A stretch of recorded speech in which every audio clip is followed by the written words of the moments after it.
Good day po mga bayang karerista. July 17, 2026, Friday at PJCI. Start time at 5:30 p.m. Unahin ko na itong mga pa-shoutout, konti lang naman to. Shoutout po sa iyo, Sir Second Munsod ng Tondo. Sir Second Munsod ng Tondo, shoutout po sa iyo at maraming salamat po.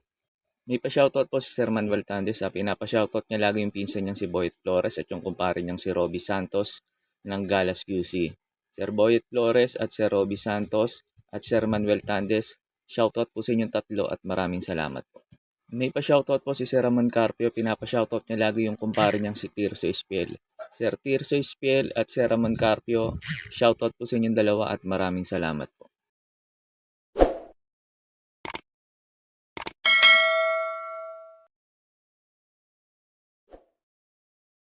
Start na po tayo. Race number 1. Start po ng first pick 6. Races 1 to 6.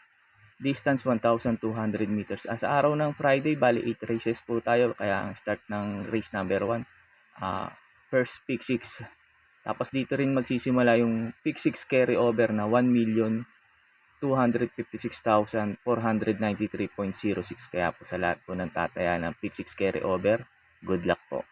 Race number 1, pampremera ko dito yung numero 1, Tabicat. Si Tabicat, ang ganda ng tinakbo nito nung barriera niya dun sa sa Metro Turf, nagpreba ng 1.12 media. Tingin ko pag ito, ganun ang tinakbo niya at hindi hinabol nila I Told Mama sa unahan, tingin ko malaki chance makatapos ng karera to. Numero 1, Tabicat sa Buenas na hinete pa to, CA Reyes. Nagprotection ako numero 2, Picnic Blanket. Sakaling manibago si Tabicat kasi na dun sa kabila nagbarrieran to. Kaya to pinaprotection ko numero 2, Picnic Blanket. Tingin ko baka makapanood ng bakbakan to sakaling maghabol si Tabicat sa si I Told Mama. Saka yung barriera naman ni Picnic Blanket, ang lakas ng laban ng kala deep down. Kaya tingin ko may panalo din to dito. Numero 2 na to, Picnic Blanket. Tingin ko pwedeng umupset kay Tabicat. Pagkatapos pala ng info ko dito sa race number 1, in-upload ko po yung barriera nito ni Tabicat para magkaroon po kayo ng idea kung susuluhin nyo po ba o magpo-protection pa kayo. Kaya po sa race number 1, pang-primera ko numero 1, Tabicat. Tapos second choice ko numero 2, Picnic Blanket. Thereof, early lady second by Puhada Bay, the middle, then for the inside is Tabicat. Tabicat takes the lead over Puhada Bay, and down in third is Mission Accomplished. Halfway down they travel now. It's Tabicat by some 6 lengths now, followed by Puhada Bay and Mission Accomplished. And as they round the last 600, still Tabicat. About 7 lengths now over Puhada Bay. And another 5 lengths away is Mission Accomplished. And for Wada to go, it is still Tabicat now pulling away as they swing for home, followed by Puhada Bay and Mission Accomplished. Down the stretch, it is still Tabicat, followed by Puhada Bay and Mission Accomplished. Last 75 meters is still Tabicat. Second, Puhada Bay and Mission Accomplished. Sa race number 2 na po tayo, start po ng winner take all, races 2 to 8, distance 1,200 meters. Dito sa race number 2, dito magsisimula yung double carry over na 6,055,734.42. Kaya po sa lahat po ng tataya ng winner take all, good luck po sa atin. Dito po sa race number 2, napakagulo kagad tong race number 2 na to, simula ng winner take all. Kaya pag may mga kursunada po kayo, magdagdag lang po kayo. Nga pala dito sa race number 2, nag-apat ako kasi magulo talaga to. Pang-primera ko dito numero 2, Mirror of Justice. Ang Mirror of Justice, ito last run nito pumang-apat to kala King Wash Pubcon. Ang ganda naging preba, kahit pang-apat siya dumating. Nagpreba ng 1.27.8. Kaya tingin ko siya merong best time dito. Kaya pang-primera ko to, numero 2, Mirror of Justice. Tapos second choice ko numero 1, Advocacy. Ito naman si Advocacy, lasaran na ito, simegunda to kay Bismarck. Nagpreba ng 1.15, tingin ko ang laki rin chance manalo dito. Tapos naglagay ako third choice, numero 8, Primero Soldado. Tapos naglagay din ako pandihado, numero 12, Guest of Honor. Ito si Guest of Honor, ito yung humabol kay Bismarck. Tingin ko baka mag-umento pa tong kabayo na to kasi nagaling sa bakasyon to, lasaran. Kaya po sa race number 2, pamprimera ko numero 2, Mirror of Justice. Second choice ko numero 1, Advocacy.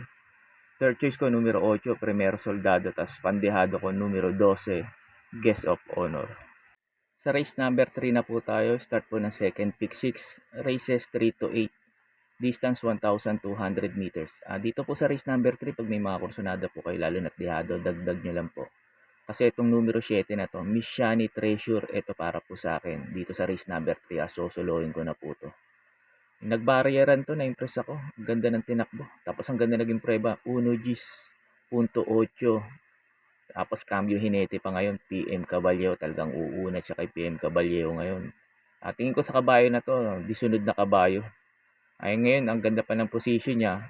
Last to enter, tingin ko, wala namang ganong kabilis dito, baka iuna na to. Yung nag-barrier nga to, hindi pa maganda sinalida, nagpreba ng 1.8. Paano pa kaya kung maganda naging salida na ito? Kaya tingin ko, lamang na lamang po dito to numero 7 na to, Miss Shani Treasure. Pagkatapos nga pala ng info ko dito, in-upload ko po yung last run neto ni Miss Shani Treasure, yung barrieran neto, saka ni Digitab, para magkaroon po kayo ng idea kung susuluhin nyo po ba si Miss Shani Treasure o magpo-protection pa kayo. Kaya po sa race number 3, itong numero 7, yung Miss Shani Treasure, para po sa akin, susuluhin ko na po. Open Racing. Valentine Party. Saving some ground and going straight for the lead down, then followed over by Dagitab. Running in third position is Danao Del Sur. Heading towards the half-mile pole, it's Valentine Party. Still dictates the pace by about a length and a half, and still in second is Dagitab. And another gap by Lanao Del Sur is still in behind them.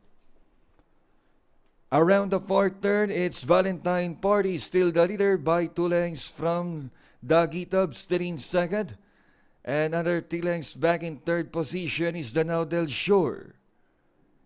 Heading towards the last 400, it's Valentine Party is still out in front by 3 lengths. And trying to get closer now in second is Dagitab, and still in behind them is Danao Del Sur. And at the top of the stretch, it's Valentine Party is still out in front by 2 lengths. And trying to chase back on the outside now is Dagitab. It's Valentine Party and Dagitab come down to the line together. It's now Dagitab. And at the line, Dagitab wins it by half a length, beats number 1 horse Valentine Party. Lanao Del Sur last to cross the finish line.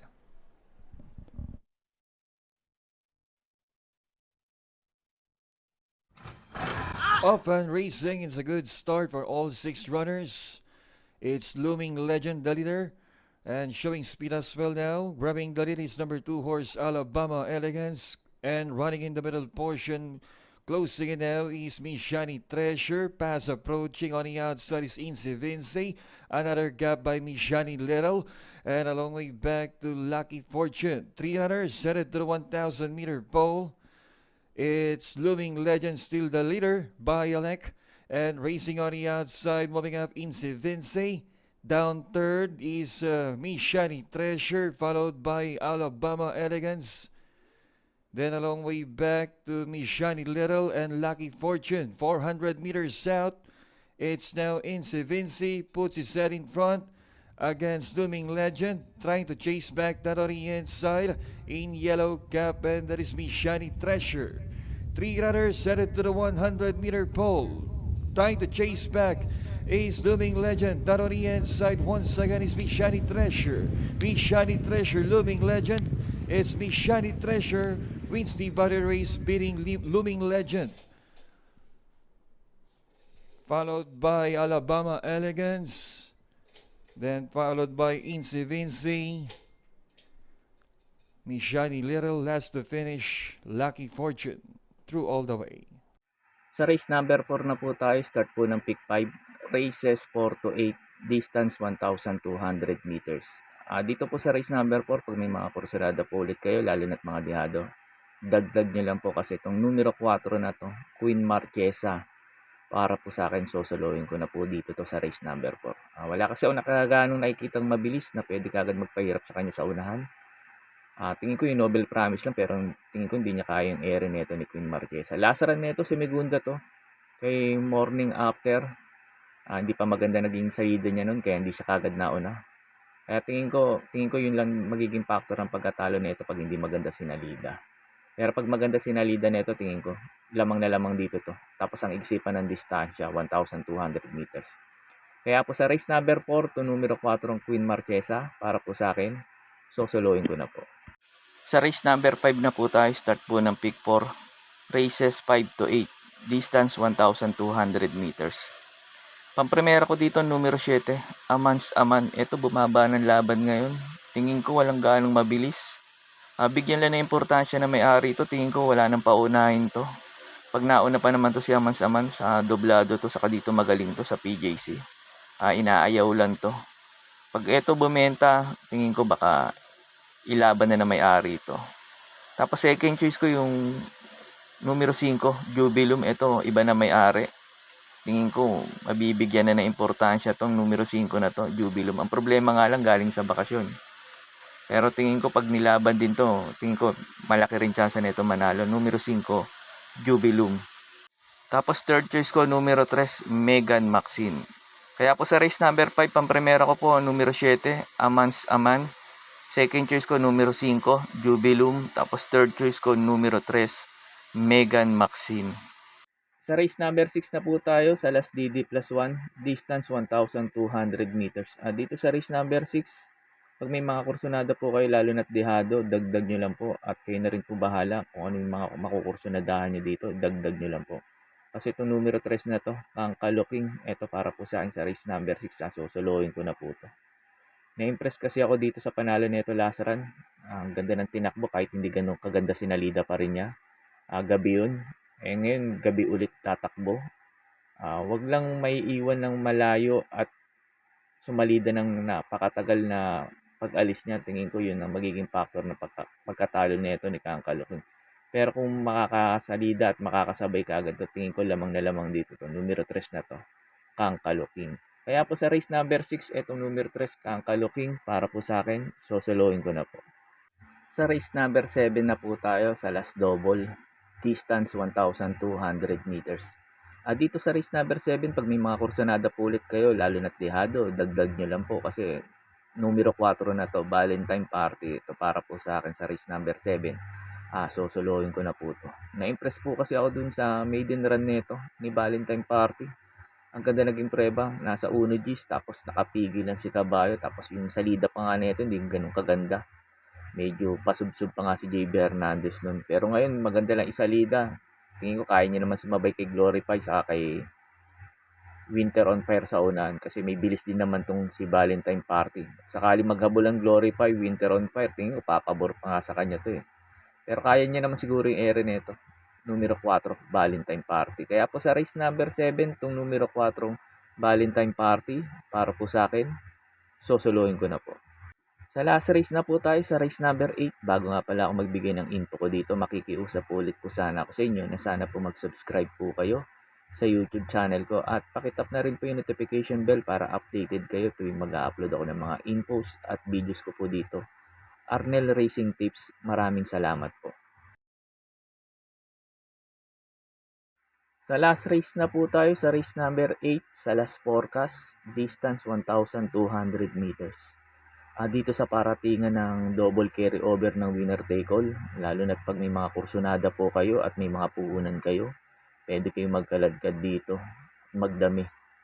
Pampremera ko dito, numero 5, Heartfelt. Tapos second choice ko, numero 1, Pine Nobu. Tapos third choice ko, numero 9, Charmboy. Charmboy pang tersero ko kasi ang ganda ng position niya, nasa last to enter. Tingin ko maganda isasalida, tingin ko makakasabay kaagad. Kaya po sa race number 8, pampremera ko, numero 5, Heartfelt.